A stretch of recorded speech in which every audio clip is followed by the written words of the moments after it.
भाई फवाद चौधरी साहब की गिरफ्तारी के हवाले से इस्तेकाम पाकिस्तान पार्टी का मौक़िफ़ पहले हम जान लें, क्योंकि आज सुबह सुबह गिरफ्तारी हुई है, तो इस हवाले से आपका रद्द-ए-अमल। मारिया, देखिए, फवाद चौधरी साहब का अचानक किस तरह से गिरफ्तार होना और जब केसेस के हवाले से उसकी डिटेल देखी गई तो डिटेल में हमें मुख्तलिफ किस्म के मुकदमात जो हैं वो सामने आए और जिसके अंदर वो चूंकि पहले से वो नामजद थे और उनकी वो नामजदगी के साथ जुड़ा एक चल रहा था कोर्ट्स का प्रोसेस और कुछ पे उन्होंने जमानतें ली हुई थी, कुछ जो है उनकी जमानतें पेंडिंग थी। तो उस इशू के ऊपर कानूनी जो एक लायामल या रास्ता इख्तियार हुआ जब उनकी गिरफ्तारी हुई, तो यकीनन ये हमारे लिए भी इस हवाले से एक हैरान कुन खबर थी कि वो किस केस में गिरफ्तार हुए हैं। तो कुछ ने कहा कि वो करप्शन की केसेस जो वहाँ पे उनकी एंटी करप्शन में को वारंट इशू हुए थे और जहाँ उनकी फैमिली का जो है वहाँ एक भाई का भी और कजन्स का भी कुछ नाम आ रहा था और फिर कुछ केसेस जो थे वो यहाँ पे जो चल रहे थे अल्टीमेटली गिराव जलाव वाले और हमारे लॉ एंड ऑर्डर इश्यूज के साथ जुड़ा। तो ये एक अबहाम सा है, अभी तक कोई क्लैरिटी हमें भी नहीं है, लेकिन कानून को अगर वो मतलूब थे और कानून की गिरफ्त में आए हैं या कानून के साथ कोई इस किस्म का, मेरी उनकी वाइफ से राब्ता में करने की कोशिश में हूँ कि वो मुझे कोई बेहतर स्ट्रेटजी बताएं, कोई बेहतर लायामल उनके सामने अगर है तो मेरे से शेयर करें ताकि मैं मीडिया को भी अपडेट कर सकूं। जो उनकी वाइफ की तरफ से आया है तो सिर्फ ये आया कि उनको हिरासत में ले लिया गया है। ठीक है, अब वो हिरासत में किसकी है कोई तस्दीक उस तरह से नहीं आई है, यानी अभी तक हमें ना तो ये अदर देन फैमिली ये पता है कि वो किस अदारे की हिरासत में और किस केस के अंदर जेर हिरासत हुए हैं, वो अभी अबहाम है और जब तक उसमें क्लैरिटी नहीं आती मैं उस पर कोई मौक़िफ़ नहीं दे सकती। ठीक है, अच्छा, इसमें तो क्लैरिटी है ना कि वो आईपीपी के मेंबर हैं, आईपीपी उन्होंने फॉर्मली ज्वाइन की हुई है, वो आपके साथ हैं? देखिए, वो जहांगीर तरीन साहब को भी मिल के आए हैं चंद दिन पहले और इससे पहले भी हमारी जो प्रोग्राम्स और प्रेस कॉन्फ्रेंस थी उसमें मौजूद थे, लेकिन वो कोई कंफ्यूजन का शिकार हैं, कोई समझ नहीं आ रही है कि वो ऑल आउट फॉर आईपीपी है या कोई और भी उनके इरादे हैं या सोच है।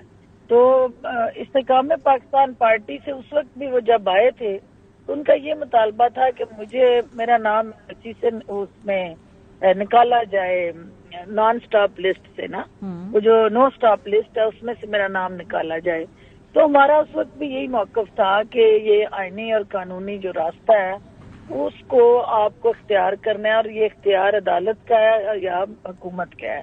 इस्तेकाम में पाकिस्तान पार्टी इसमें किसी सूरत भी हिस्सेदार नहीं बन सकती, सहूलत नहीं कर सकती। सही। तो ये एक अबहाम की कैफियत चल रही थी। उधर तो इबहाम है, आप में क्लैरिटी है, आईपीपी क्या समझती है, फवाद साहब उनके साथ हैं या नहीं है? चले वो तो सोच रहे जो भी, आपकी इस वक्त क्या वो आपकी पार्टी का हिस्सा हैं या नहीं है? आपके एंड पे क्या क्लैरिटी है?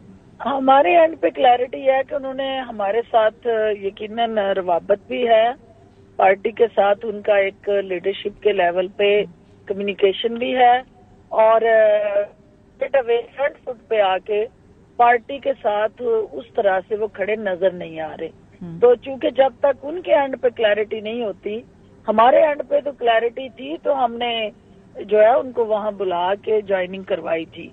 तो जब तक उनके एंड पे क्लैरिटी नहीं होती उस पे हम कुछ नहीं कह सकते, वो एक अबहाम है जिसका दूर होना जरूरी है, यही है। आपने कहा कि आपको अभी तक आपका राब्ता नहीं हो पाया, इस पूरे वाकये को हुए कोई 8-10 घंटे हो गए हैं, तो अभी तक भी आप लोग ये पता नहीं कर सके कि क्या मामलात हैं? 8-10 घंटे तो ठीक ठाक वक्त होता है डॉक्टर साहिबा, कहीं फोन करके इधर फोन घुमा के बंदा कोई स्टेटमेंट या कोई। पहली बात तो ये है कि चूंकि उनके साथ मैंने जैसे अर्ज किया कि उनकी फर्स्ट सोर्स ऑफ इंफॉर्मेशन उनकी मिसेज हैं और उनकी मिसेज के जरिए जो हमें इंफॉर्मेशन आ सकती है वो यही दस्तयाब है कि उनको हिरासत में ले लिया गया। ठीक है, उसके साथ जुड़े जो बाकी एंटी करप्शन के केसेस या दीगर इश्यूज जो केसेस के साथ उनको उनकी गिरफ्तारी मतलूब थी वो डिफरेंट केसेस हैं। अब वो किस मुकदमे में गिरफ्तार हुए हैं ये उनके वकील भाई बता सकते हैं। मैं तो पार्टी की सतह पे सिर्फ ये कह सकती हूँ कि अगर वो किसी जगह पे कानून को मतलूब नहीं थे और उनकी कोई ऐसी गिरफ्तारी हुई है तो इस्तेकाम पाकिस्तान पार्टी उनके लिए कानूनी मैदान में जंग लड़ेगी। सो अभी आपको लगता है कि इस गिरफ्तारी के बाद फवाद चौधरी साहब को थोड़ी क्लैरिटी आ जाएगी कि वो किधर खड़े? ये तो वो बता सकते हैं। उनको अपना एक हक है कानूनी कि वो कहाँ खड़ा होना चाहते हैं, लेकिन एक कानून का भी कोई रास्ता और इख्तियार है, और अगर कानून अपना रास्ता इख्तियार करता है और अपना इख्तियार इस्तेमाल करता है तो उस पे हमें बजाय इसके कि हम उसको को मनफी अंदाज से ले, उसके लिए कानूनी फोरम्स मौजूद हैं और उसका दिफा भी कानूनी फोरम पे किया जा सकता है, और अदालतें रिलीफ दे भी रही हैं।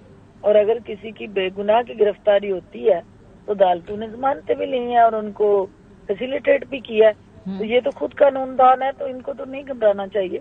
अगर कहीं कानून को बाईपास किया गया है तो यकीनन कानून जो है किसी ने मिसयूज किया है या अब्यूज किया है तो अदालत उनको यकीनन इस हवाले से कोई रिलीफ देगी। ठीक है, बहुत शुक्रिया। हमारे साथ डॉक्टर फिरदौस कवान साहिबा थी। उनसे हमने पूछा कि भाई इस्तेकाम पाकिस्तान पार्टी का हिस्सा है फवाद चौधरी। उनका कहना है कि क्लैरिटी नहीं है, इबहाम है इस इशू के ऊपर, और उनका राब्ता नहीं हो पाया फवाद साहब की फैमिली से, इसलिए उनको नहीं मालूम कि वो किस केस में गिरफ्तार हुए हैं, और इस हवाले से फिर वो पार्टी पोजीशन क्लैरिफाई उस राब्ते के बाद कर सकेंगे। आगे बढ़ते हैं जी। ये मुल्क के अंदर मफाहमत की बातें होती तो रहती हैं। इस मुल्क की हर जो मेन स्ट्रीम लीडरशिप पार्टी है उसमें वक्तन फवक्तन मफाहमत की जो जरूरत है उस पर जोर दिया। कल सेनेट के अंदर हमने देखा कि तकारीर हुई और उसमें दोबारा इसके हवाले से बात की गई। सेनेटर शहजाद वसीम साहब ने मफाहमत का लफ्ज इस्तेमाल करते हुए आगे बढ़ने की बात की।